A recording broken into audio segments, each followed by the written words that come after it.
Europe മുഴുവനും പഠിച്ചുകൊണ്ടിരിക്കുന്നു ഇസ്ലാമിനെ. പരിശുദ്ധമായ ഖുർആനിന്റെ വ്യാഖ്യാനങ്ങൾ ഏറ്റവും കൂടുതൽ വായിച്ചുകൊണ്ടിരിക്കുന്നത് ജൂതന്മാരും ക്രിസ്ത്യാനികളുമാണ്. കാരണം എന്താണ്? അവർക്കറിയാം ലോകഗുരുവായ സല്ലല്ലാഹു അലൈഹി വസല്ലമ തങ്ങൾ, മുഹമ്മദ് നബി സല്ലല്ലാഹു അലൈഹി വസല്ലമ തങ്ങൾ സത്യപ്രവാചകനാണ് എന്ന് അവർക്കറിയാം. ഖുർആൻ സത്യവേദമാണെന്ന് അവർക്കറിയാം. ഹദീസുകൾ സത്യസന്ധമായ വിവരങ്ങളുടെ സ്രോതസ്സാണ് എന്നവർക്കറിയാം. അവരാ ഖുർആനിലും ഹദീസിലും പറയപ്പെട്ട കാര്യങ്ങളെ ആശയം കൊണ്ട് തോൽപ്പിക്കാൻ കഴിയാത്ത കാരണത്താൽ ആയുധം കൊണ്ടോ ആരോപണം കൊണ്ടോ മറ്റേതെങ്കിലും സാമൂഹികമായ പ്രതിസന്ധികൾ ഉണ്ടാക്കിയോ മറികടക്കാൻ അവർ ശ്രമിച്ചുകൊണ്ടിരിക്കുകയാണ്. അതിന്റെ ഭാഗമാണ് ലോക രാഷ്ട്രീയം മുഴുവനും ഇസ്രയേലിന്റെ കീഴിലേക്ക് കഴുത്ത് വെച്ചു കൊടുത്തുകൊണ്ടിരിക്കുന്നത്. അവർ പഠിച്ചിരിക്കുന്നു ഖുർആനിൽ എന്താണുള്ളത്. നാളെ ഇവിടെ ഈസാ അലൈഹിസ്സലാം വരും, ഇമാം മഹ്ദി വരും. അതേറ്റവും അറിയുന്നവർ ഒരുപക്ഷെ ഒരുപാട് മുസ്ലിമീങ്ങളെക്കാൾ ഇവിടെയുള്ള ജൂത ക്രൈസ്തവ പണ്ഡിതന്മാർക്കാണ്. കാരണം എന്താണെന്നറിയോ? സഹീഹുൽ ബുഖാരി, സഹീഹു മുസ്ലിം, അബൂ ദാവൂദ്, നസായി, ഇബ്നു മാജ, തുർമുദി, ഇങ്ങനെ 6 സിഹാഹുകൾ, ഏറ്റവും സ്വീകാര്യമായ 6 ഹദീസിന്റെ കിതാബുകൾ. അതിനു പുറമെ ഇമാം അഹ്മദ് റളിയല്ലാഹു അൻഹുവിന്റെ മുസ്നദ്, ഇമാം മാലിക് റളിയല്ലാഹു അൻഹുവിന്റെ മുവത്ത തുടങ്ങിയുള്ള എല്ലാ ഹദീസ് ഗ്രന്ഥത്തിൽ നിന്നും ഒരു വാക്കുണ്ടെങ്കിൽ ആ ഹദീസ് ഏത് കിതാബിൽ എവിടെയാണ് എന്ന് കണ്ടുപിടിക്കാനുള്ള ഡിക്ഷണറി ഉണ്ടാക്കിയത് 2 ക്രൈസ്തവ പണ്ഡിതന്മാരാണ്. നമ്മുടെ ഇന്റർനെറ്റും മൊബൈലും ഒക്കെ ഉപയോഗങ്ങൾ വരുന്നതിന് മുമ്പ് അവര് മാനുവലായി ഉണ്ടാക്കി നിരവധി വാള്യങ്ങളുള്ള വിശാലമായ ഒരു ഡിക്ഷണറി അല്ലെങ്കിൽ ഇൻഡെക്സ് അവരുണ്ടാക്കി. ആ ഇൻഡെക്സിൽ അവർ ചെയ്തത് എന്താണ്? ഖതല, ഫഅല, ഏതെങ്കിലും ഒരു പദം എടുത്താൽ ഈ പറയപ്പെട്ട 9 ഗ്രന്ഥങ്ങളിൽ ഏതു ഗ്രന്ഥത്തിലെ ഏതധ്യായത്തിൽ എത്രാമത്തെ ഹദീസിലുണ്ട് എന്ന് കണ്ടുപിടിക്കാൻ പറ്റുന്ന ഇൻഡെക്സ് മുഅ്ജമുൽ മുഫ്ഹരിസ് ലി അൽഫാദിൽ ഹദീസിൻ നബവി അശ്ശരീഫ് എന്ന് പറയുന്ന വലിയ ഇൻഡെക്സ് ഉണ്ടാക്കിയത് 2 ക്രൈസ്തവ സഹോദരന്മാരാണ്. അതിന്റെ അർത്ഥം അവർ റിസർച്ച് ചെയ്തുകൊണ്ടിരിക്കുന്നു. ടെല്ലവീവിലെ യൂണിവേഴ്സിറ്റികളിൽ ഏറ്റവും കൂടുതൽ ഗവേഷണം നടക്കുന്നത് തൽമൂദിനെ കുറിച്ചാണോ, തൗറാത്തിനെ കുറിച്ചാണോ, ഇഞ്ചീലിനെ കുറിച്ചാണോ? അല്ല, മറിച്ചോ അവിടെ ഏറ്റവും കൂടുതൽ ഗവേഷണം നടക്കുന്നത് ഇസ്ലാമികമായി ഉദ്ധരിക്കപ്പെട്ട പ്രമാണങ്ങളെയാണ്. അവർ ഖുർആനെ പഠിക്കുകയാണ്, അവരെ ഹദീസ് പഠിക്കുകയാണ്. ആശയം കൊണ്ട് മറികടക്കാനാവില്ല എന്ന് കാണുമ്പോൾ അവർ ഈ സമുദായത്തെ നശിപ്പിക്കാൻ പല അജണ്ടകളും അവർ രംഗത്ത് കൊണ്ടുവരും. ഇവിടെയാണ് എൻ്റെ യുവാക്കളോട് 2 വാക്ക് പറയാനുള്ളത്. മോനെ, പല രാജ്യത്തും ജൂത ക്രൈസ്തവ മിഷണറികൾ വന്നു. അവര് ബൈബിൾ കൊടുത്തു നോക്കി. എന്നിട്ട് അവിടെയുള്ള മുസ്ലിമീങ്ങളെ ക്രിസ്ത്യാനികളാക്കാൻ പറ്റുമോ എന്നവർ പരിശോധിച്ചപ്പോൾ അത് സാധിക്കുന്നില്ല. അപ്പോൾ അവർ അടുത്ത തന്ത്രം എന്താണ് പ്രയോഗിച്ചത്? ഏതായാലും ഇവരെ യേശുവിലേക്കും മോസസിലേക്കും എത്തിക്കാൻ സാധിക്കില്ല, ബൈബിളിലേക്ക് കൊണ്ടുപോകാൻ കഴിയില്ല എന്ന് വന്നപ്പോൾ അവർ യൂറോപ്പ് ഉപയോഗിക്കുന്ന ഒരു തന്ത്രമാണ് മുസ്ലിം രാജ്യങ്ങളിൽ, മുസ്ലിം സമൂഹങ്ങളിൽ, മുസ്ലിം യുവാക്കളിൽ ഇസ്ലാം വിരോധിച്ച കാര്യങ്ങൾ വൈകാരികമായി അവരെ സ്വാധീനിക്കണേ. ഇതവരുടെ ടാർജറ്റാണ്, അവരുടെ ലക്ഷ്യമാണ്. അപ്പൊ അവര് ഗവേഷണം നടത്തുന്നത് മുസ്ലിം ചെറുപ്പക്കാരെ എങ്ങനെ മദ്യപാനത്തിലേക്ക് കൊണ്ടുപോകാം, മുസ്ലിം ചെറുപ്പക്കാരെ എങ്ങനെ മദ്യപാനത്തിലേക്ക് കൊണ്ടുപോകാം, അതിനുള്ള ഗവേഷണങ്ങൾ അവർ നടത്തുന്നു. അവർ വിവിധങ്ങളായ രാജ്യങ്ങളിൽ അത് പ്രയോഗിക്കുന്നു. നിങ്ങൾ ആലോചിച്ചു നോക്കൂ, ഇപ്പോൾ അറബ് രാജ്യങ്ങളിൽ ലൈവായി മദ്യമുണ്ടാക്കി കൊടുക്കുന്ന, ഫാസ്റ്റ് ഫുഡ് പോലെ ലൈവായിട്ട് മദ്യമുണ്ടാക്കി കൊടുക്കുന്ന പബ്ബുകൾ അറബ് രാജ്യത്ത് ഓപ്പൺ ആയി കഴിഞ്ഞു. മദ്യം കൊണ്ടൊന്ന് വിൽക്കല്ല, 7000 ഐറ്റം മദ്യമുണ്ടാക്കി കൊടുക്കാൻ പറ്റുന്ന ഹബ്ബ് GCCയിലെ ഒരു രാജ്യത്ത് ഓപ്പൺ ആക്കി കഴിഞ്ഞു. 7000 വിവിധ ഇനം മദ്യം ലൈവായിട്ട് ഉണ്ടാക്കി കൊടുക്കാൻ പറ്റുന്ന ഹബ്ബ്, പബ്ബ് ഉണ്ടാക്കി കഴിഞ്ഞു. കാരണം എന്തേ? ഇവരോട് തൗഹീദിനെ കുറിച്ച് പറഞ്ഞാൽ അവര് അള്ളാഹുവിൽ നിന്നുള്ള വിശ്വാസത്തിൽ നിന്ന് ഈ മുസ്ലിങ്ങളെ മാറ്റാൻ എളുപ്പമല്ല. നബി സല്ലല്ലാഹു അലൈഹി വസല്ലം തങ്ങൾക്കെതിരെ ചിന്തിക്കാൻ പറഞ്ഞാൽ അവരെ കിട്ടില്ല. പിന്നെ അവരെ ചെയ്യാൻ പറ്റുന്നൊരു കാര്യം എന്താണ്? അവരെ മെല്ലെ മെല്ലെ മദ്യപാനത്തിലേക്ക് എത്തിക്കുക, അങ്ങനെ അവരുടെ മൂല്യങ്ങളില്ലായ്മ ചെയ്യുക, അതുപോലെ വ്യഭിചാരത്തിലേക്ക് എത്തിക്കുക, അനാവശ്യങ്ങളിലേക്ക് എത്തിക്കുക. അങ്ങനെ ഈ സമുദായത്തിലെ ആളുകളെ ആഡംബരങ്ങളിൽ തളച്ചിട്ട് മൂല്യങ്ങളില്ലായ്മ ചെയ്യാം. ഇതാണ് യൂറോപ്പ് ഗവേഷണം നടത്തിക്കൊണ്ടിരിക്കുന്നത്. അതിനെന്താണ് അവർ ആദ്യം ചെയ്തത്? വൃത്തികേടുകളെ മുഴുവനും അവര് പോസിറ്റീവ് ടെർമിനോളജിയിലേക്ക് കൊണ്ടുവന്നു. എന്ന് പറഞ്ഞാൽ മദ്യം, കള്ളു കുടിക്കുക എന്ന് പറഞ്ഞാൽ പ്രയോഗം തന്നെ ഒരു മോശമാണ്. കള്ളിന് അവർ യൂറോപ്പ് കൊടുത്ത പേര് സ്പിരിറ്റ് എന്ന് പറയുന്ന ഒരു പോസിറ്റീവ് പേരാ. ഒരു പോസിറ്റീവ് പേര് കൊടുത്തു. എടാ കള്ളു കുടിച്ചോ ചാരായം കഴിച്ചോ എന്ന് ചോദിക്കണക്കല്ല, വിസ്കി അടിച്ചോ റം അടിച്ചോ എന്ന് ചോദിക്കുക. ഫോർ എക്സാമ്പിൾ, ഇതുപോലെ വലിയ വലിയ പോസിറ്റീവ് നെയിമുകൾ അവർ കൊടുത്തു. യൂറോപ്പിൽ ജാരസന്തതികളെ ജാരസന്തതികൾ എന്ന് വിളിക്കില്ല. ഒരുപാട് ഫാദർലെസ് അമേരിക്ക, നിങ്ങൾ ഒരുപാട് പ്രഭാഷണങ്ങളിൽ കേട്ട പുസ്തകമാണല്ലോ ഫാദർലെസ് അമേരിക്ക, തന്തയില്ലാത്ത അമേരിക്ക. തന്തയില്ലാത്ത അമേരിക്ക എന്ന് പറഞ്ഞാൽ വിവാഹത്തിന് മുമ്പ് ജനിച്ച ഒരുപാട് മക്കളുള്ള അമേരിക്ക എന്നാണ് അതിന്റെ അർത്ഥം. വിവാഹപൂർവ്വ ബന്ധങ്ങളിൽ ജനിക്കുന്ന മക്കൾ, ആ മക്കളെ പ്രത്യേകമായി പരിരക്ഷിക്കാനുള്ള സംവിധാനങ്ങൾ അമേരിക്കയിൽ വന്നപ്പോൾ ഔട്ട് ഓഫ് വെഡ്ലോക്കിൽ ജനിച്ച കുട്ടി എന്നാണ് ആ കുട്ടിയെ പരിചയപ്പെടുത്തുക. ജാരസന്തതി എന്നല്ല, ഔട്ട് ഓഫ് വെഡ്ലോക്കിൽ ജനിച്ച കുട്ടി, വിവാഹപൂർവ്വ ബന്ധത്തിലുണ്ടായ സന്തതി. ഈ വിവാഹപൂർവ്വ ബന്ധത്തിലുണ്ടായ സന്തതി എന്ന് പറയുമ്പോൾ പ്രിയമുള്ളവരെ, ആരാണ് വാപ്പയെന്നറിയില്ല, ആരാണ് തന്തയെന്നറിയില്ല. അങ്ങനെ ഫാദർലെസ് അമേരിക്ക എത്രയോ കൊല്ലം മുമ്പ് ഇവിടെ ചർച്ച ചെയ്യപ്പെട്ടു പോയി. അങ്ങനെ ഒരു തലമുറ ഇസ്ലാമിക സമൂഹത്തിലും മുസ്ലിം രാജ്യങ്ങളിലും ഉണ്ടാകണമെന്ന് ഇസ്ലാമിന്റെ വിരോധികൾ ആഗ്രഹിക്കുന്ന കാലത്ത്, മോനെ അല്ലാഹുവിലേക്ക് മടങ്ങണേ മോനെ. നമ്മുടെ കുട്ടികൾ ഇന്ന് പരിഷ്കാരത്തിലൂടെ എത്തിപ്പെടുന്നത് അവിടെയാണ്. ഒളിച്ചോടിപ്പോയി വിവാഹപൂർവ്വ ബന്ധങ്ങളിൽ മക്കൾ ജനിക്കുന്ന കാലം, വിവാഹം നടക്കുന്നതിന് മുമ്പ് ലൈംഗിക ജീവിതത്തിന്റെ എല്ലാ അരമനകളെയും കടന്നു പോകുന്ന കാലം. പ്രിയമുള്ളവരെ, ഇക്കഴിഞ്ഞ ദിവസം ബുഖാരി സമ്മേളനം കഴിഞ്ഞ് നമ്മുടെ ഒരു സഹപ്രവർത്തകൻ നോർത്ത് ഇന്ത്യയിലേക്ക് യാത്ര ചെയ്യുകയാണ്. അദ്ദേഹം വളരെ ദുഃഖത്തോടുകൂടി ഒരു ഫോട്ടോ അയച്ചു തന്നിട്ട് പറഞ്ഞു, എന്താണ് പരിഹാരം, നമ്മൾ എന്തു ചെയ്യും? എന്താണ് ആ ഫോട്ടോ? കേരളത്തിൽ നിന്ന് നോർത്ത് ഇന്ത്യയിലെ ഒരു സെൻട്രൽ യൂണിവേഴ്സിറ്റിയിൽ പഠിക്കുന്ന 2 വിദ്യാർത്ഥികൾ, ഒരു വിദ്യാർത്ഥിയും ഒരു വിദ്യാർത്ഥിനിയും, അവര് ഭാര്യ ഭർത്താക്കന്മാരെ പോലെയാണ് അവര് ട്രെയിനിൽ ജീവിക്കുന്നത്. വാപ്പ അറിയുന്നില്ല, ഉമ്മ അറിയുന്നില്ല, മാതാപിതാക്കൾ അറിയുന്നില്ല. ഇദ്ദേഹത്തിന് ഇടപെടാൻ റോളില്ല.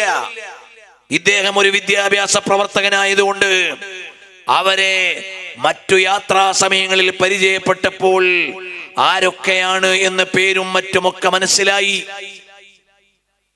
അവസാനം പറയുകയാണ്, ഇതെന്തു ചെയ്യാനാണ് പ്രിയമുള്ളവരെ? 3-4 ദിവസം ദൈർഘ്യമുള്ള ട്രെയിൻ യാത്രകളിൽ സെൻട്രൽ യൂണിവേഴ്സിറ്റിയിൽ പഠിക്കാൻ പോകുന്ന നമ്മുടെ മക്കൾ കേരളത്തിൽ തന്നെ ചിലപ്പോൾ ഒരു രാവ് ദൈർഘ്യമുള്ള യാത്രകളിൽ നമ്മുടെ കോളേജ് കുമാരന്മാർ ഒരുമിച്ച് ശയിക്കുന്ന, ഒരുമിച്ച് ജീവിക്കുന്ന വളരെ അപകടകരമായ വ്യക്തി ജീവിതങ്ങൾ പെരുകി വരുന്ന ഒരു കാലത്ത് നമ്മുടെ ഏറ്റവും വലിയ ദൗത്യം എന്താണ്? യാ അയ്യുഹല്ലദീന ആമനൂ ആമിനൂ, ഓ ഈമാനുള്ളവരെ, ഈമാനിൽ നിങ്ങൾ നിതാന്ത ജാഗ്രത വേണം. ഒരു മുസ്ലിം കമ്മ്യൂണിറ്റിയെ പെട്ടെന്ന് ദൈവനിഷേധത്തിലേക്ക് എത്തിക്കാൻ സാധിക്കില്ല. ഒരു മുസ്ലിം കമ്മ്യൂണിറ്റിയെ പെട്ടെന്ന് ക്രിസ്ത്യാനിറ്റിയിലേക്ക് എത്തിക്കാൻ സാധിക്കില്ല. ഒരു മുസ്ലിം കമ്മ്യൂണിറ്റിയെ പെട്ടെന്ന് ജൂദായിസത്തിലേക്ക് കൊണ്ടുപോകാൻ കഴിയില്ല. അതുകൊണ്ട് അവരെല്ലാവരും ശ്രമിക്കുന്നത് വൈകാരികമായി, മനുഷ്യനല്ലേ, മാനുഷികമായ ദൗർബല്യങ്ങളെ ചൂഷണം ചെയ്ത് വികാരങ്ങളിലേക്ക് തള്ളിവിട്ട് പ്രണയത്തിലൂടെ, പ്രേമത്തിലൂടെ കമ്പനി അടിച്ച് ആളുകളെ അടിച്ചു മാറ്റുന്ന പ്രവർത്തനങ്ങൾ നടക്കുമ്പോൾ, ഓ രക്ഷിതാക്കളെ, ഓ ചെറുപ്പക്കാരെ, നമ്മൾ നമ്മുടെ സംസ്കാരത്തെ മറക്കാൻ പാടില്ല. എന്തുകൊണ്ടാണ് നമ്മുടെ കുട്ടികളുടെ ഹെയർ സ്റ്റൈൽ നമ്മുടെ സംസ്കാരത്തിന്റെ ഉള്ളിൽ നിൽക്കണമെന്ന് പറയുന്നത്? അത് പലതിലേക്കുമുള്ള എൻട്രൻസുകളായി മാറും. എന്തുകൊണ്ടാണ് നമ്മുടെ മക്കളുടെ ഡ്രസ് കോഡുകൾ ശരിയായ സദാചാരത്തെ പാലിക്കണമെന്ന് പറയുന്നത്? പ്രിയമുള്ളവരെ, പരിശുദ്ധമായ ഖുർആൻ അതിപ്രാധാന്യത്തോടെ ചില കാര്യങ്ങൾ പറയുന്നുണ്ട്. വിശദീകരിക്കാൻ സമയമില്ലാത്തത് കൊണ്ടൊരു ചെറിയ സൂചന മാത്രം ഞാൻ നൽകാം. വിശുദ്ധ ഖുർആനിൽ അല്ലാഹു സുബ്ഹാനഹു വ തആല സുപ്രധാനമായ ചില കാര്യങ്ങൾ പറയുകയാണ്. വശംസി വളുഹാഹാ, സൂര്യനാകുന്ന ലോകത്തെ വലിയ ഒരു പ്രതിഭാസത്തെ, അല്ലാഹു പടച്ചു വെച്ച വലിയ ഒരു മഹാത്ഭുതത്തെ മുന്നിൽ വെച്ചുകൊണ്ട് സത്യം ചെയ്യുകയാണ്. പിന്നെ ചില ആളുകളൊക്കെ വിചാരിച്ചത് നമ്മുടെ ISROയിൽ നിന്ന് ആദിത്യ സൂര്യന്റെ ഉള്ളിൽ പോയി ഏതാണ്ടൊക്കെ കണ്ടിട്ടിങ് വരിക എന്നാ.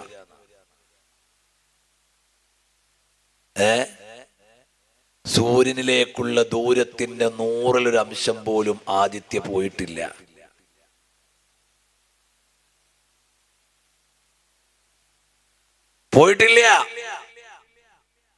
നമ്മുടെ സൗര ഗവേഷണം ലോകത്തുള്ള ഒരുപാട് ശാസ്ത്രീയ മുന്നേറ്റങ്ങളെക്കാൾ മുന്നിലാണ്.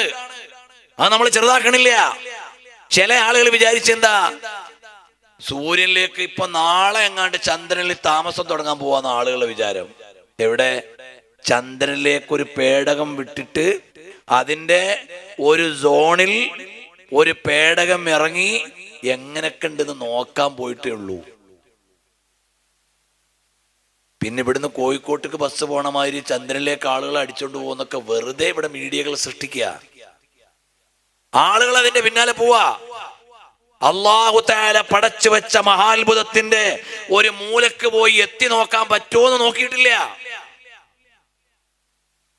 സൂര്യനിലേക്ക് മറികടന്നു പോകാനുള്ള 100-ൽ 1 അംശം, അതായത് കുറച്ചും കൂടി ഒന്ന് അടുത്തേക്ക് പോയി എന്ന് മാത്രം.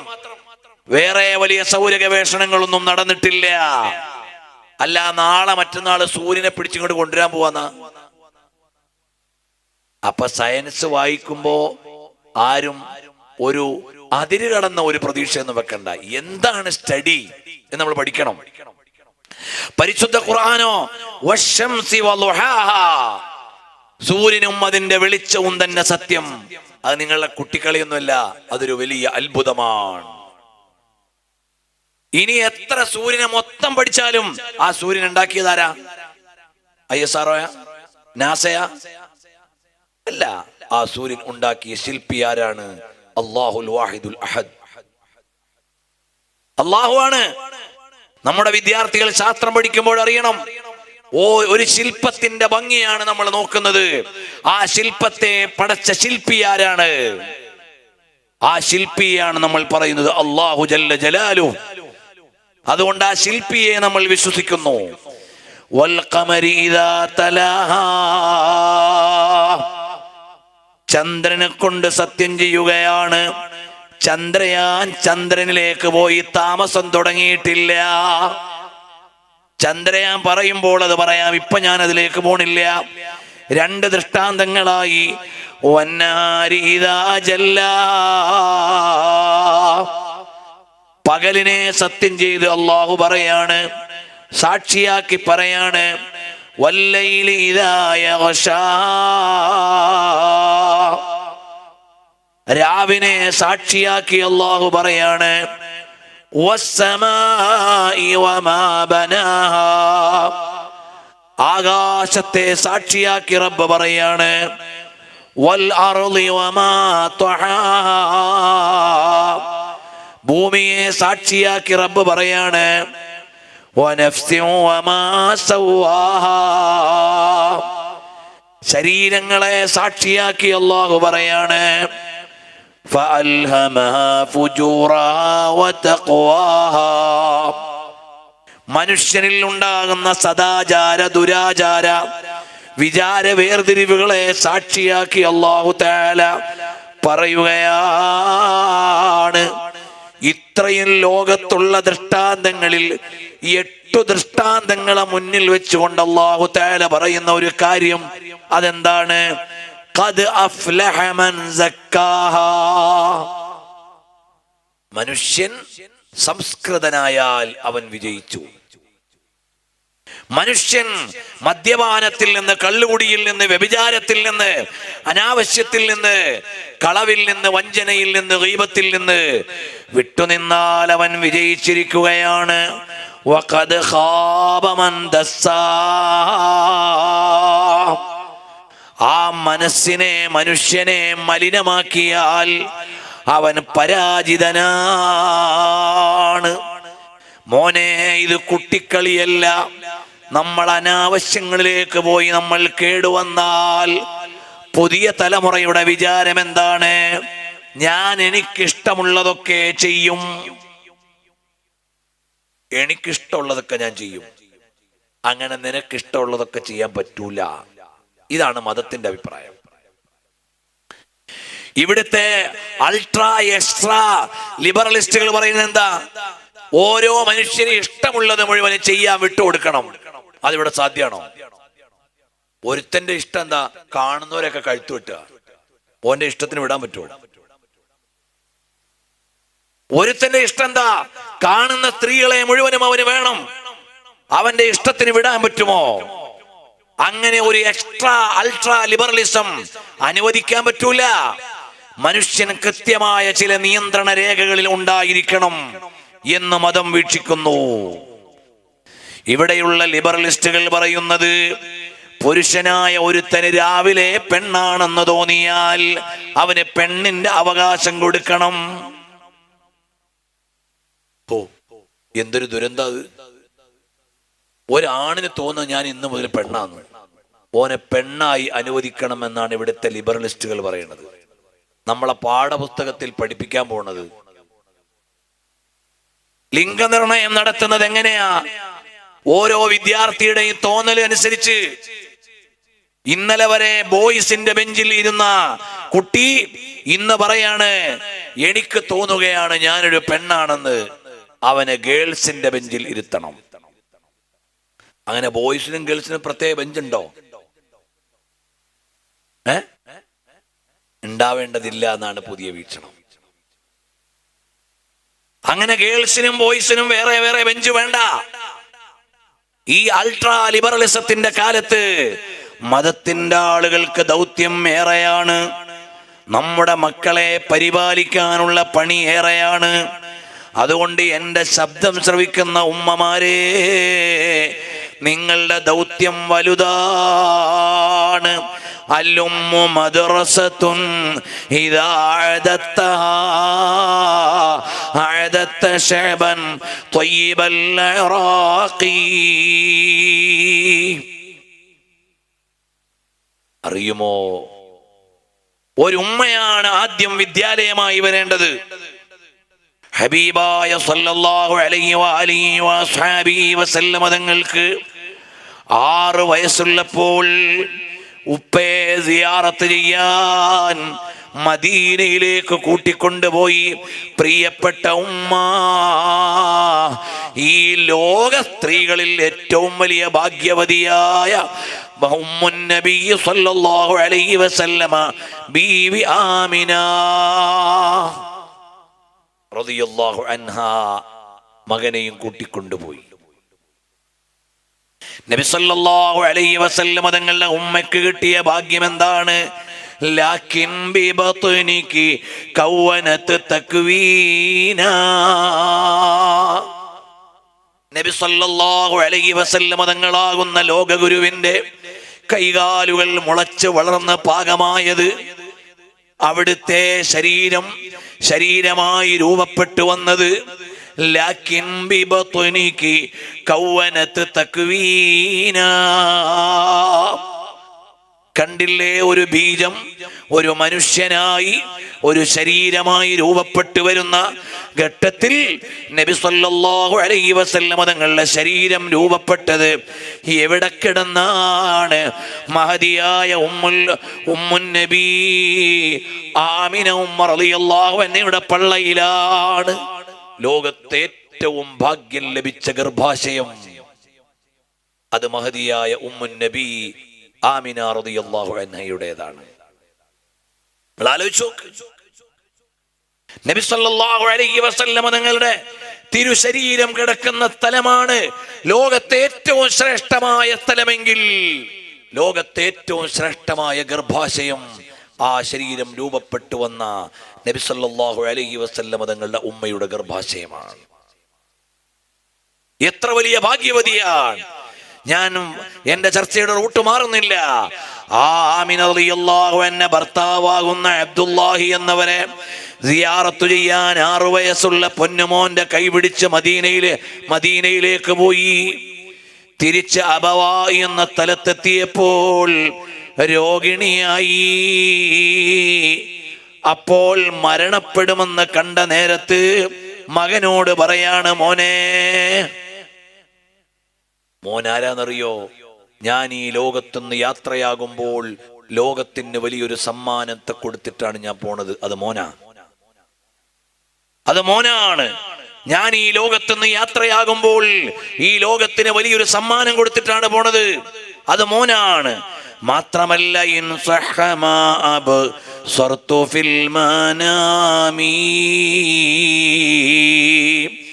ഞാൻ കിനാവിൽ കണ്ടതൊക്കെ ശരിയാണെങ്കിൽ ഫഅന്ത മബ്ഊസുൻ ഇലൽ അനാമി, ലോകത്തേക്ക് മുഴുവനും നിയോഗിക്കപ്പെടുന്ന നബിയാണ് മോനെ, വാഗ്ദത്ത പ്രവാചകനാണ്. ഞാൻ കണ്ട സ്വപ്നം ശരിയാണെങ്കിൽ മോൻ നാളത്തെ നബിയാ മോനെ എന്ന് മഹദിയായ ബീവി ആമിന റളിയല്ലാഹു അൻഹ കാലങ്ങൾക്ക് മുമ്പ്, പ്രവാചകത്വ പ്രഖ്യാപനത്തിന് 34 കൊല്ലങ്ങൾക്ക് മുമ്പ് ഉമ്മ തിരിച്ചറിഞ്ഞു, ഇത് വാഗ്ദത്ത നബിയാണ്, ഇത് വാഗ്ദത്ത പ്രവാചകരാണ്. അറിയുമോ, ഇതുപോലെ ഉമ്മമാരെ, നിങ്ങളാണ് മക്കളെ പാകപ്പെടുത്താനുള്ള ആളുകൾ. നിങ്ങളുടെ കൈവെള്ളയിലാണ് മക്കളുള്ളത്. അവർക്ക് നല്ലത് ചൊല്ലി നല്ലത് പഠിപ്പിച്ച് നല്ല ചിട്ടയിൽ കൊണ്ടുവരണം. അതുകൊണ്ടല്ലേ ഒരിക്കൽ ഒരു ഉസ്താദിനോട് ഒരു വാപ്പ വന്ന് പറഞ്ഞു, ഉസ്താദേ, എൻ്റെ മകൻ അനുസരിക്കുന്നില്ല. ഇങ്ങോട്ട് വിളിച്ചാൽ അങ്ങോട്ട് പോവാണ്, അങ്ങോട്ട് പോവാൻ പറഞ്ഞാൽ ഇങ്ങോട്ട് പോവാണ്, അനുസരിക്കുന്നില്ല. അപ്പോൾ മകനെ വിളിച്ചിട്ട് ഉസ്താദ് പറഞ്ഞു, മോനെ വാപ്പാനെ അനുസരിക്കണേ മോനെ, വാപ്പ വലിയ ആളല്ലേ, ഇത് വാപ്പയല്ലേ മോനെ. അപ്പോൾ ആ മകൻ പറഞ്ഞതായി ആലൂസി ഉദ്ധരിക്കുന്നുണ്ട് ഒരു സ്ഥലത്ത്. എന്തേ? ഓ ഉസ്താദേ, വാപ്പ എനിക്ക് ചെയ്തു തരേണ്ട 3 കാര്യങ്ങൾ ഉണ്ടായിരുന്നു, അത് വാപ്പ എനിക്ക് ചെയ്തു തന്നിട്ടില്ല. അതുകൊണ്ട് എനിക്ക് വാപ്പാനെ ഉൾക്കൊള്ളാൻ വയ്യ. എന്തേ മോനെ വാപ്പ ചെയ്തു തരേണ്ടിയിരുന്നത്? ഒന്നാമതായി വാപ്പ ചെയ്യേണ്ടിയിരുന്ന ഒരു കാര്യം, എനിക്ക് നല്ല ഒരു ഉമ്മാനെ തരണമായിരുന്നു. വാപ്പ അത് ചെയ്തില്ല.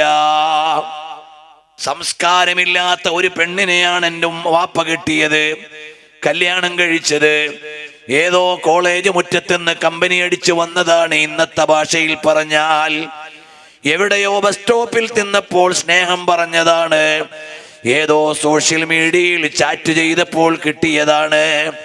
അവൻ തറവാട് നോക്കിയില്ല, മതം നോക്കിയില്ല, സംസ്കാരം നോക്കിയില്ല, വാപ്പാന്റെ പൊരുത്തം നോക്കിയില്ല, ഉമ്മാന്റെ ഇഷ്ടം നോക്കിയില്ല. ഏതോ ഒരു പെണ്ണ് സ്നേഹം പറഞ്ഞപ്പോൾ വീണുപോയതാണ്. ഇന്നത്തെ ഭാഷയിൽ പറഞ്ഞാൽ ആ മകൻ പറയാണ്, വാപ്പ എനിക്ക് നല്ലൊരു ഉമ്മാനെ തന്നില്ല.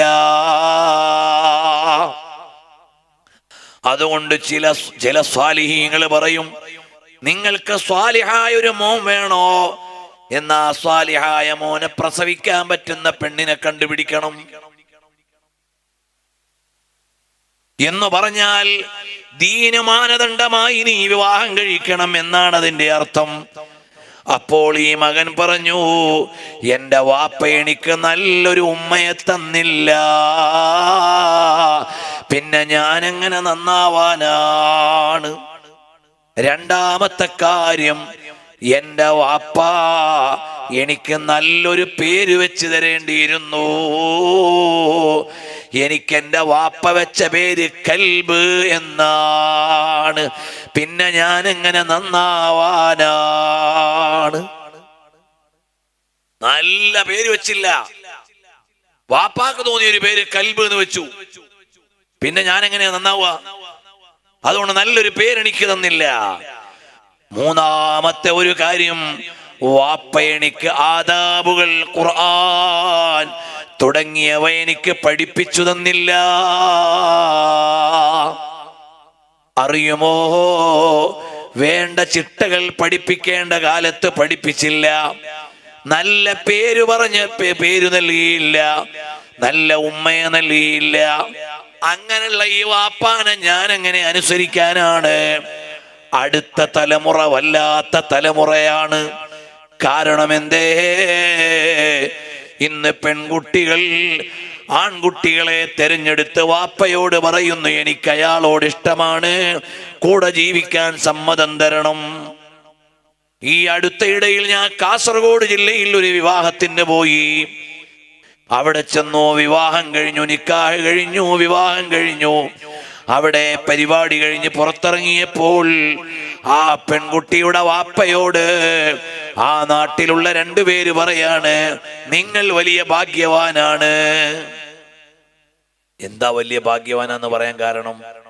നിങ്ങളുടെ മകൾക്ക് ഒരു ഭർത്താവിനെ കണ്ടെത്തി കൊടുക്കാനുള്ള ഭാഗ്യം അള്ളാഹു നിങ്ങൾക്ക് തന്നല്ലോ. എന്താണ് വലിയ ഭാഗ്യം? നിങ്ങളുടെ മകൾക്ക് ഒരു ഭർത്താവിനെ തിരഞ്ഞെടുത്തു കൊടുക്കാനുള്ള ഭാഗ്യം അള്ളാഹു നിങ്ങൾക്ക് തന്നല്ലോ. അത് വല്ലാത്തൊരു ഭാഗ്യം തന്നെ. എന്ന് പറഞ്ഞാൽ ഇന്ന് പെൺകുട്ടികൾ അവരുടെ പാർട്ട്ണറെ അവര് കണ്ടെത്തുന്ന ഒരു കാലമാണ്. വാപ്പയ്ക്കും ഉമ്മയ്ക്കും റോളില്ലാത്ത കാലമാണ്.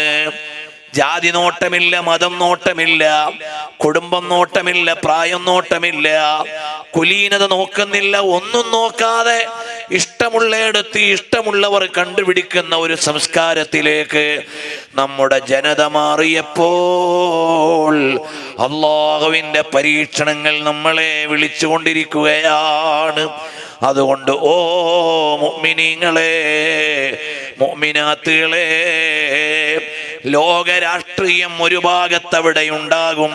ഇന്ന് ലോകത്തോട് ഫലസ്തീനിലെ മക്കൾ വിളിച്ചു പറയുന്ന ഒരു കാര്യമുണ്ട്. അതെന്താണ്? ഞങ്ങൾ മാത്രമേ ജീവിച്ചിരിക്കുന്നുള്ളൂ എന്ന്. ഞങ്ങൾ മാത്രമേ ജീവിച്ചിരിക്കുന്നുള്ളൂ എന്ന്. കാലങ്ങൾക്ക് മുമ്പ് മഹാന്മാരായ ആളുകൾ ഗ്രന്ഥമെഴുതി. അൽ മുസ്ലിമൂന ഫിൽ ഖുബൂർ. മുസ്ലിങ്ങൾ ഖബറിലാണ്, മുസ്ലിങ്ങൾ മരിച്ചുപോയി. അതുപോലെ ഫലസ്തീനിലെ മക്കൾ, അവരെ നിങ്ങൾ കണ്ടില്ലേ? മരണത്തോട് മല്ലടിച്ച് കിടക്കുന്ന 12 വയസ്സുകാരന്റെ അടുക്കൽ ഒരു 12ഓ 13ഓ വയസ്സുള്ള തലയിൽ നിന്ന് പൊട്ടിച്ചോരയൊലിക്കുന്ന ഒരു മോനിരുന്നിട്ട് ചൊല്ലിക്കൊടുക്കുന്നു, ലാ ഇലാഹ ഇല്ലല്ലാഹ്. എന്താണ് അതിന്റെ അർത്ഥം? ഞങ്ങൾ മരിക്കുന്നില്ല എന്ന്. ഞങ്ങൾ മരിക്കുന്നില്ല എന്ന്. സ്വർഗത്തിൽ ഞങ്ങൾ ഗസ്സ പണിയുകയാണ് എന്നെഴുതിയ കവി കൊല്ലപ്പെട്ടു പോയി. അറിയുമോ പ്രിയമുള്ളവരെ? ഞങ്ങൾ സ്വർഗത്തിൽ ഗസ്സ പണിയുകയാണ്. ആ ഫലസ്തീനിൽ നിന്ന് കിട്ടിയ റിപ്പോർട്ടുകളും അറിഞ്ഞ വിവരങ്ങളും വെച്ചാൽ ഈ ലോകത്ത് ഇസ്ലാമിനെ പ്രസന്റ് ചെയ്യാൻ എന്തെല്ലാമുണ്ട്. ഹയ എന്ന് പറയുന്ന പൊന്നുമോള്, സ്കൂളിൽ പഠിക്കുന്ന കുഞ്ഞുമോള് എഴുതി വെച്ച കുറിപ്പ് ഇവിടെയുള്ള മീഡിയകൾ പലരും പകർത്തി. എന്താണ് ആ കുറിപ്പിലുണ്ടായിരുന്നത്? ഞാൻ മരിച്ചുപോയാൽ എനിക്ക് ചില കടങ്ങളുണ്ട്. സ്കൂളിൽ പഠിക്കുന്ന ഒരു കുഞ്ഞുമോള്, അവൾക്കെന്ത് കടമാണ്? ഉമ്മാന്റെ കയ്യിൽ നിന്ന് വാങ്ങിയ ചില്ലറ, കൂട്ടുകാരിയുടെ കയ്യിൽ നിന്ന് മിഠായി വാങ്ങാൻ വാങ്ങിയ ചില്ലറ.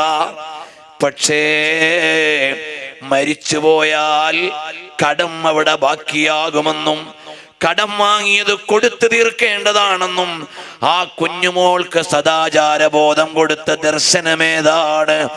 അതാണ് അദ്ദീനുൽ ഇസ്ലാം. ഇതാണിന്ന് ലോകം ചർച്ച ചെയ്യുന്നത്. ഫലസ്തീനിലെ മരിച്ചുപോയ മക്കളുടെ ഈമാൻ കണ്ടിട്ട് യൂറോപ്പിൽ പലരും ഇസ്ലാമിലേക്ക് വരിക. ജീവിച്ചിരിക്കണ നമ്മളെ കണ്ടിട്ട് ആളുകൾ ഇസ്ലാമിനെ തെറ്റിദ്ധരിക്കുക. ജീവിച്ചിരിക്കണ നമ്മളെ കണ്ടിട്ട് ഇവിടെയുള്ള ഒരുപാട് ആളുകൾ ഇസ്ലാമിനെ തെറ്റിദ്ധരിക്കുക. അതേ സമയത്ത് ഫലസ്തീനിൽ മരിച്ചുപോയ മക്കളുടെ ഈമാൻ, അവരുടെ നിശ്ചയദാർഢ്യം. ഇന്ന് ഫലസ്തീനിൽ നടക്കുന്നത് യുദ്ധമല്ല, ഇസ്രയേലുകാരന്റെ അഹങ്കാരത്തിന്റെ വംശഹത്യയാണ്. ഈ ലോകം ഇന്ന് അനുഭവിക്കുന്ന ഏറ്റവും വലിയ രാഷ്ട്രീയ ദുരന്തം എന്താണ്? ഇന്ന് ഈ ലോകം അനുഭവിക്കുന്ന ഏറ്റവും വലിയ രാഷ്ട്രീയ ദുരന്തം, നിർത്തടാ അഹങ്കാരി എന്ന് പറയാൻ ശക്തിയുള്ള ഒരു രാജ്യം, ഒരു നേതാവ് ഈ ലോകത്തില്ല. ഇതാണ് ഇന്ന് ലോകം അനുഭവിച്ചുകൊണ്ടിരിക്കുന്ന ഏറ്റവും വലിയ ദുരന്തം. UN എന്ന് പറയുന്ന കേവലം ഒരു ജാട സംഘടന കൊണ്ട് ഈ ലോകത്തെ നിയന്ത്രിക്കാൻ പറ്റുന്നുണ്ടോ? ഏതെങ്കിലും രാഷ്ട്രീയ സംവിധാനങ്ങളെ നിയന്ത്രിക്കാൻ പറ്റുന്നുണ്ടോ? ഇല്ല. അഹങ്കാരികൾക്കെതിരെ വിരലുയർത്താൻ ആണത്തമുള്ള ഭരണാധികാരികളോ രാഷ്ട്രീയ സംവിധാനങ്ങളോ ഇല്ലാത്ത ഒരു കാലത്ത് നമ്മൾ ജീവിക്കുകയാണ്. അതുകൊണ്ട് അടുത്ത ഒരു കാലം വരും, ആ കാലം നമ്മുടെ കാലമാണ്. അതാണ് ഹബീബായ സല്ലല്ലാഹു അലൈഹി വസല്ലം തങ്ങൾ അതാ ഖന്തഖിന്റെ കിടങ്ങ് കീറുമ്പോൾ വിശന്നുകൊണ്ട് പള്ളയിൽ പാറ വെച്ച് കെട്ടിയ വേദനയുള്ള കാലമാണ്. പക്ഷേ സ്വഹാബത്തിനോട് പറഞ്ഞു, സ്വഹാബാ, നാളെ നമുക്കുള്ളതാണ്. റോമ നമ്മുടെ കയ്യിൽ വരും, റോമ നമ്മുടെ കയ്യിൽ വരും. സ്വഹാബത്ത് തക്ബീർ വിളിച്ചു, അല്ലാഹു അക്ബർ. നമ്മളാണെങ്കിൽ തക്ബീർ വിളിക്കൂല. നമുക്ക് അത്ര ഈമാനാണ്ട് കിട്ടൂല. കഞ്ഞി കുടിക്കാൻ ഗതിയില്ല, ആയുധങ്ങളില്ല, വസ്ത്രങ്ങളില്ല. ഇപ്പൊ തന്നെ സഖ്യസേന വന്നിട്ട് മദീന വളഞ്ഞിരിക്കുന്നു. നമ്മൾ ആകെ ബേജാറില്ല. ഈ സമയത്ത് പറയാ ലോക പോലീസിന്റെ റോം നമ്മുടെ കയ്യിൽ വരുമെന്ന്. എങ്ങനെ വിശ്വസിക്കാനാ എന്ന് ആശങ്കപ്പെടുമായിരുന്നു. പക്ഷേ നബി സല്ലല്ലാഹു അലൈഹി വസല്ലം തങ്ങൾ പറഞ്ഞു, നാളെ നമ്മുടെ കയ്യിലാണ്. സാർ ചക്രവർത്തിമാരുടെ കിസ്റയും കൈസറും നാളെ നമ്മുടെ അനുയായികളുടെ കാൽ കീഴിലാണ്. ബേജാറാവേണ്ട ആവശ്യമില്ല. ഹബീബായ സല്ലല്ലാഹു അലൈഹി വസല്ലം തങ്ങൾ മദീനയിൽ വെച്ചുകൊണ്ട് ഖന്തക്കിന്റെ കിടങ്ങ് കീറുന്ന നേരം പ്രഖ്യാപിച്ചു. അവിടുന്ന് വഫാത്തായി പോയി. സിദ്ദീഖുൽ അക്ബർ തങ്ങളുടെ കാലം വന്നു, അതും കഴിഞ്ഞുപോയി. ഉമറുൽ ഫാറൂഖ് തങ്ങളുടെ കാലം വന്നപ്പോൾ ഹബീബായ സല്ലല്ലാഹു അലൈഹി വസല്ലം തങ്ങൾ മുന്നറിയിപ്പ് നൽകിയ ദേശങ്ങൾ മുഴുവനും ഇസ്ലാമിന്റെ പരിധിയിലേക്ക് വന്നു. അപ്പോൾ ഖന്തക്ക് കിടങ്ങ് കീറാൻ നയം പറഞ്ഞു കൊടുത്ത സൽമാനുൽ ഫാരിസി റളിയല്ലാഹു അൻഹു അന്നും ജീവിച്ചിരിപ്പുണ്ട്. സൽമാൻ തങ്ങൾ വിളിച്ചു പറഞ്ഞു, സദഖത യാ റസൂലല്ലാഹ്, അല്ലയോ ഹബീബായ നബിയേ, കാലങ്ങൾക്ക് മുമ്പ് ഞങ്ങളോട് യാത്ര ചോദിക്കുന്നതിന് മുമ്പ് അവിടുന്ന് പറഞ്ഞ കാര്യം ഇപ്പോഴിതാ പുലർന്നിരിക്കുകയാണ്.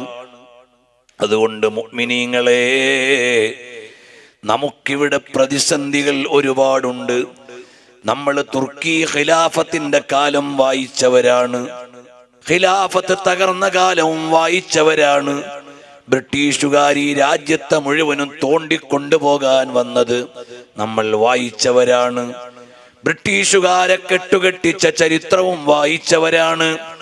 നമുക്കിവിടെ കാലത്തിന്റെ ഇന്നലകളിൽ അഗ്നിപർവ്വതങ്ങളിലൂടെയാണ് നമ്മൾ കടന്നു വന്നത്. കാലത്തിന്റെ നാളേക്ക് പോകാനും നമുക്കൊരുപാട് ത്യാഗം സഹിക്കണം. അതിന് നമ്മൾ ചെയ്യേണ്ട ഒരു കാര്യം, നമ്മളുടെ ഈമാൻ ബലപ്പെടുത്തണേ. ഓ മുഅ്മിനീങ്ങളെ, അതിനുള്ള ഏറ്റവും വലിയ മാർഗം ഹബീബുനാ വ നബിയുനാ റസൂലുള്ളാഹ് സല്ലല്ലാഹു അലൈഹി വസല്ലം തങ്ങളെ അറിഞ്ഞ് മഹബ്ബത്ത് വെക്കണം. എല്ലാവരും എഴുന്നേറ്റ് അടുത്തേക്ക് വന്നാൽ ഒന്ന് രണ്ടു കാര്യങ്ങൾ പറഞ്ഞു ഞാൻ അവസാനിപ്പിക്കുകയാണ്. ഈ പ്രദേശത്ത് അള്ളാഹുവിന്റെ തൗഫീഖ് കൊണ്ട് ഈ പരിസരത്ത് പല ഭാഗങ്ങളിലും നേരത്തെ തന്നെ ഞാൻ വന്നിട്ടുണ്ട്. കൊണ്ടോട്ടി ബുഖാരിയിൽ പഠിക്കുമ്പോൾ നേരത്തെ ബഷീർ മുസ്ലിയാർ എന്നോട് ചോദിച്ചു, SBS പരിപാടിക്ക് ബുഖാരിയിൽ നിന്ന് കൊണ്ടുവന്നത് ഓർമ്മയുണ്ടോ? ഏകദേശം 27 കൊല്ലം മുമ്പാണ് ആദ്യമായി ഞാൻ ഈ പ്രദേശത്ത് ഒരു SBS ക്ലാസ്സിന് വരുന്നത്. അൽഹംദുലില്ലാഹ്, അല്ലാഹുവിന്റെ മഹത്തായ അനുഗ്രഹം. അല്ലാഹു ജല്ല ജലാലുഹു അമ്മ നവാലുഹു വ തആല ഫീ ഉലാഹു. നമ്മൾ ഓരോരുത്തരും അല്ലാഹുവിന്റെ ദീനിന്റെ പ്രവർത്തനങ്ങളിൽ ജാഗരൂകരാവണം. കേരള മുസ്ലിം ജമാഅത്ത് നമുക്ക് ഈ ലോകത്ത് സംഘടിക്കാൻ മാത്രമുള്ളതല്ല, ആഖിറത്തിൽ വിജയിക്കാനുള്ള സംഘടനയാണ്. അതുകൊണ്ട് അതിനെ ശക്തിപ്പെടുത്തണം. അതിനു വേണ്ട എല്ലാ കാര്യങ്ങളും നമ്മൾ ചെയ്യണം. സുന്നി യുവജന സംഘം SYS പ്ലാറ്റിനം ഇയറാണ്. അതിന്റെ നിരവധി പദ്ധതികളുണ്ട്. എല്ലാ പദ്ധതികളും നമ്മൾ ഏറ്റെടുത്ത് നാട്ടിൽ വൈജ്ഞാനിക കാരുണ്യ പ്രവർത്തനങ്ങൾ ശക്തിപ്പെടുത്തണം. SYS സാന്ത്വന പ്രവർത്തനങ്ങൾ കേരളത്തിന് ഏറ്റവും ആവശ്യമുള്ള ദുരിതാശ്വാസ നേരത്ത് നമ്മൾ സജീവമായി കർമ്മ വഴിയിലുണ്ടായിരുന്നവരാണ്. ഇനി ഒട്ടും പിന്നോട്ട് പോകാതെ സാന്ത്വന കാരുണ്യ പ്രവർത്തനങ്ങളിൽ നമ്മൾ ഉണ്ടാവണം. SSF ഏറ്റവും നന്നായി ഇവിടെ പ്രവർത്തിക്കണം. SSFിലൂടെയാണ് പുതിയ തലമുറ സുന്നത്തു ജമാഅത്തിലേക്ക് വരേണ്ടത്. അതുകൊണ്ട് ഓ രക്ഷിതാക്കളെ, SYSകാരെ, SSFന് വേണ്ട എല്ലാ പരിപാലനവും നമ്മൾ നൽകണം. അവരെ വേണ്ട പോലെ വളർത്തിക്കൊണ്ടുവരണം. അവരുടെ പദ്ധതികൾ നമ്മൾ ഏറ്റെടുത്ത് വിജയിപ്പിക്കണം. ഇപ്പോൾ റിസാലയുടെ കാലമാണ്. റിസാലയ്ക്ക് നിങ്ങൾ എല്ലാവരും വരി ചേരണം. അൽഹംദുലില്ലാഹ്, 600 രൂപ കൊടുത്ത് റിസാലയുടെ hard copy, weekly printed copy നിങ്ങളുടെ വീട്ടിലേക്ക് വരും. അത് നിങ്ങൾ ബുക്ക് ചെയ്യണം. അതല്ലെങ്കിൽ റിസാല അപ്ഡേറ്റ്സ് നമ്മുടെ എല്ലാവരുടെയും മൊബൈലിൽ പ്രൗഢമായ ലേഖനങ്ങളും അതുപോലെ ആനുകാലിക ചർച്ചകളും സമകാലിക വിഷയങ്ങളിൽ നമ്മുടെ നിലപാടുകൾ രൂപപ്പെടുത്താനുള്ള സമഗ്രമായ പഠനങ്ങളുമായി നമ്മുടെ കൈവെള്ളയിൽ കിട്ടും. അതിൻ്റെ സോഫ്റ്റ് കോപ്പിയുടെ വരിക്കാരായി മാറാൻ 500 രൂപ മതി. റിസാലയുടെ ക്യാമ്പയിൻ കാലം നമ്മളെല്ലാവരും പിന്തുണ കൊടുത്ത് ചെറുപ്പക്കാരായ മക്കൾക്ക് വേണ്ട സപ്പോർട്ട് ചെയ്യണം. SSFനെ ശക്തിപ്പെടുത്തണം. അൽഹംദുലില്ലാഹ്, ഇന്ത്യയിലെ 24 സംസ്ഥാനങ്ങളിൽ SSFന്റെ സാന്നിധ്യമുണ്ട്. അവര് നാളെ SYSകാരാണ്, അടുത്ത സമയം അവര് മുസ്ലിം ജമാഅത്തിന്റെ അംഗങ്ങളാണ്. അങ്ങനെ ഇന്ത്യയിലെ ലക്ഷക്കണക്കിന് കോടിക്കണക്കിന് മുസ്ലിങ്ങൾക്ക് പ്രതീക്ഷ നൽകുന്ന ഒരു പ്രസ്ഥാനമാണ് നമ്മുടേത്. അതുകൊണ്ട് ഈ സംഘടനാ കുടുംബത്തെ നമ്മൾ പരിപാലിച്ചു വളർത്തണം. സോഷ്യൽ മീഡിയയിൽ കണ്ടില്ലേ, ഓരോ ദിവസവും ഇന്ത്യയിലെ ഏതെല്ലാം സംസ്ഥാനങ്ങളിലെ സാഹിത്യോത്സവിന്റെ ചിത്രങ്ങളാണ് വരുന്നത്. അവരാദ്യം കാണുകയാണ്. പാടത്തും പറമ്പത്തും ഒക്കെ സാഹിത്യോത്സവമായില്ലേ? ഈ വരുന്ന മാസം ഫെബ്രുവരി 15, 16, 17 തീയതികളിൽ അതാ ആന്ധ്രയിൽ വെച്ചുകൊണ്ട് ദേശീയ സാഹിത്യോത്സവം നടക്കുന്നു. നമ്മൾക്ക് എത്ര സന്തോഷമുള്ള കാര്യമാണ്. വരും കാലത്ത് ആ മക്കളൊക്കെ അള്ളാഹുവിന്റെ ദീനിന്റെ കാവൽ ഭടന്മാരായി വിദ്യാസമ്പന്നന്മാരായി വരില്ലേ? സാധുക്കളായ ഞങ്ങൾ തിരുവനന്തപുരത്ത് മഖ്ദൂമിയ എന്ന സ്ഥാപനം നടത്തുന്നുണ്ട്.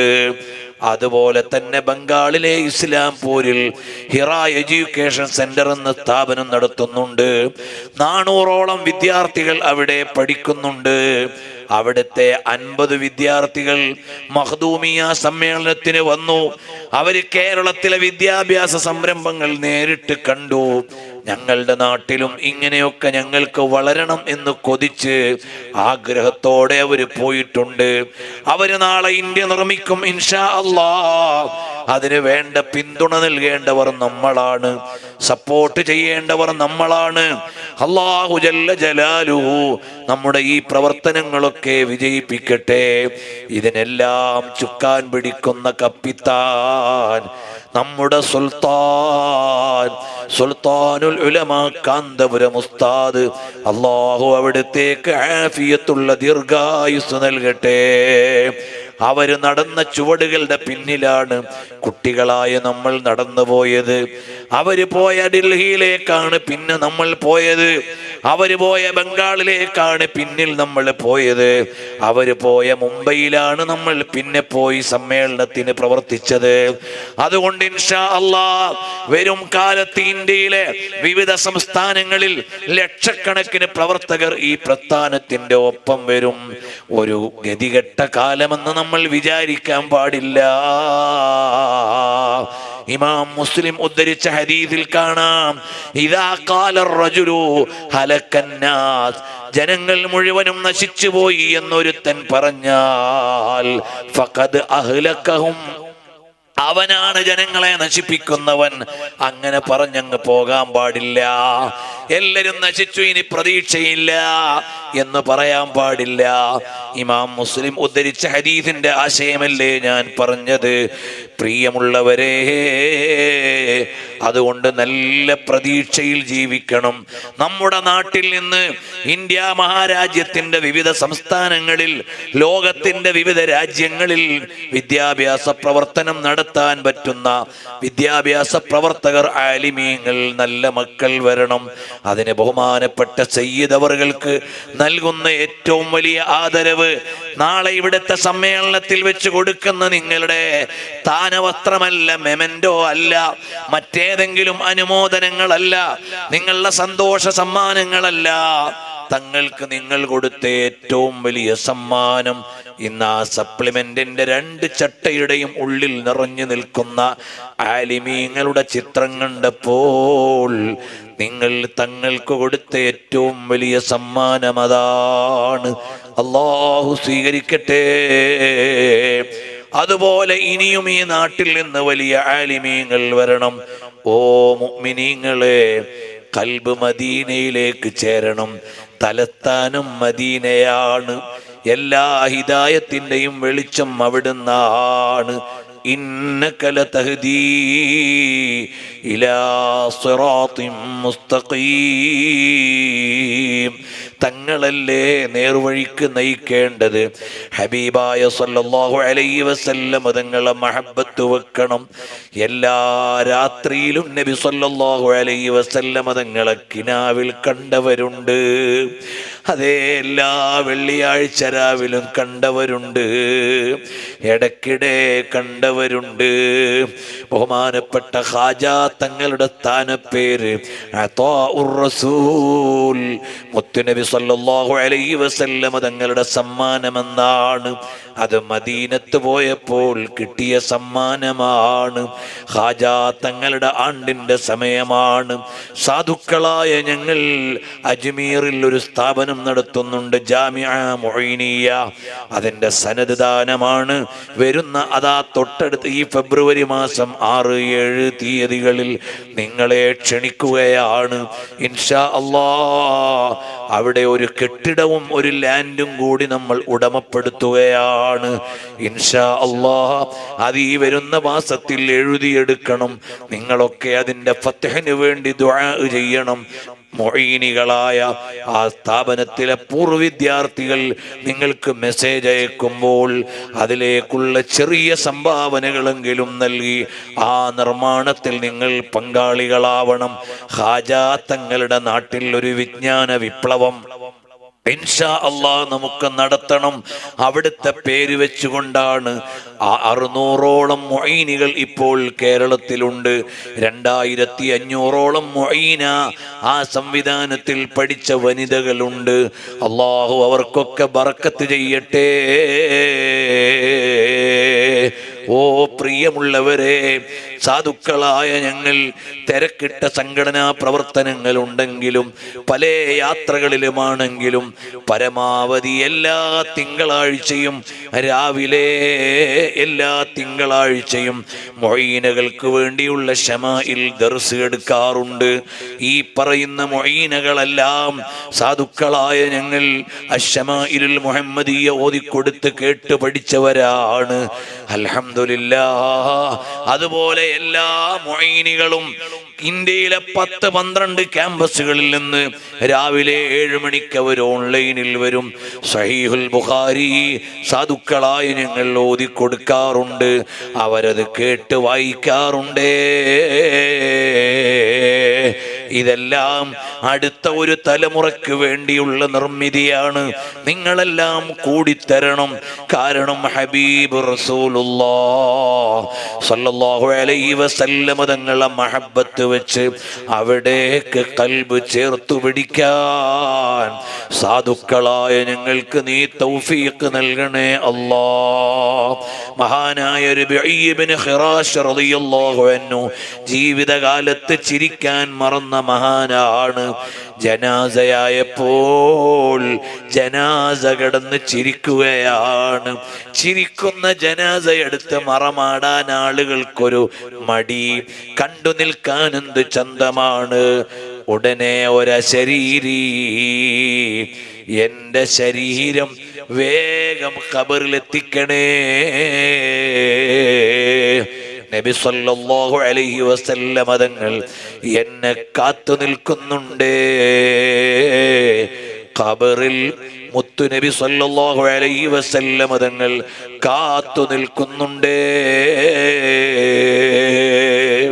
ഇതിലേറെ ഭാഗ്യമെന്ത് കിട്ടാനാണ്. അല്ലാഹുവേ, ഞങ്ങൾക്കും ജീവിതകാലത്ത് ഒരുപാട് തവണ കനവിലും നിലവിലും നബി സല്ലല്ലാഹു അലൈഹി വസല്ലം തങ്ങളെ കാണണം. അതുപോലെ തന്നെ നാളെ മരണപ്പെടുമ്പോൾ അവിടുത്തെ ചിരിക്കുന്ന മുഖം കണ്ട് നിന്റെ ലിഖാഇന് പറ്റുന്ന മരണം വേണം. ഞങ്ങളെ നീ സ്വീകരിക്കണം അല്ലാഹ്. എന്നെ ഈ പരിപാടിയിലേക്ക് ക്ഷണിച്ചത് അതാ ബഹുമാനപ്പെട്ട ഷഫീഖ് സാഹിബാണ്. അദ്ദേഹവും ഞാനും തമ്മിലുള്ള ബന്ധം കേവലം അദ്ദേഹം സ്ഥാപനത്തിന് സഹായിക്കുന്ന ഒരു സഹായി എന്നതല്ല. UAE-യിൽ ചെന്നാൽ ഏതെങ്കിലും നിലക്കൊരു മൗലിദോദണ്ട ദിവസമായിരിക്കും അവിടെ എത്തുന്നത്. നബി സല്ലല്ലാഹു അലൈഹി വസല്ലം തങ്ങളുടെ മൗലിദ് അവിടെ ഇരുന്ന് ഓതണം. പൂർണ്ണമായും അദ്ദേഹം കൂടെ തന്നെ ഇരുന്ന് ഓതും, കൂടിത്തരും. അങ്ങനെ അവരും ഞങ്ങളും തമ്മിലുള്ള പരിചയത്തിന്റെ അടിസ്ഥാനം മദീനയിൽ ചെല്ലുമ്പോൾ അവിടെ വെച്ചുകൊണ്ടുള്ള സംഭാഷണങ്ങളാണ്. അവിടേക്ക് ഒരുമിച്ച് പോകണം എന്ന ഒരു ബന്ധമാണ്. അല്ലാഹു തആല ഹബീബായ സല്ലല്ലാഹു അലൈഹി വസല്ലം തങ്ങളുടെ മഹബ്ബത്തിൽ പരസ്പരം മഹബ്ബത്ത് വെക്കാനും കൂടാനും ചേരാനും അല്ലാഹു നമുക്ക് തൗഫീഖ് നൽകട്ടെ. അദ്ദേഹമാണ് എന്നെ ഈ പരിപാടിയിലേക്ക് ക്ഷണിച്ചത്. അതോടൊപ്പം ബുഖാരിയിൽ ഞങ്ങളുടെ ജൂനിയറായി പഠിച്ചിരുന്ന സയ്യിദ് അലവി ബുഖാരി ഇവിടുത്തെ തങ്ങളവറുകളുടെ പൂർവ്വ വിദ്യാർത്ഥിയാണ്. അവരും വിളിച്ച് കാര്യങ്ങൾ പറഞ്ഞു. ഇവിടെ വരാൻ അവസരമുണ്ടായി. അല്ലാഹു തആല നമ്മുടെ ഈ ബന്ധങ്ങളെല്ലാം ഇവിടെ കണ്ട് തീരാനുള്ള ബന്ധമല്ല, അത് നാളെ അങ്ങ് തീരും. ആഖിറത്തിൽ ചെല്ലുമ്പോൾ നബി സല്ലല്ലാഹു അലൈഹി വസല്ലം തങ്ങളുടെ ജിവാറിലെത്തണം. അല്ലാഹുവേ, ഞങ്ങളെ മുഴുവനും നീ സ്വീകരിക്കണം. അല്ലാഹ്, ഈ പരിപാടിക്ക് സഹായിച്ചവരുണ്ട്. ഈ പരിപാടിക്ക് പലവിധ പദ്ധതികളുമുണ്ട്. സയ്യിദ് അവറുകളെ ഇക്റാം ചെയ്യുന്നതിലേക്ക് പല വിധേനയും കൂടിക്കൊടുത്ത നല്ല മനസ്സുകളുണ്ട്. ഈ പരിപാടിയുടെ സംഘാടന ചെലവുണ്ട്.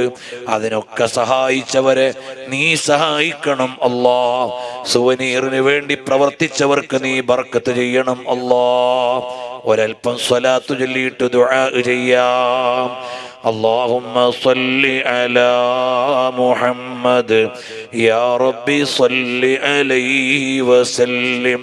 اللهم صل على محمد يا ربي صل عليه وسلم.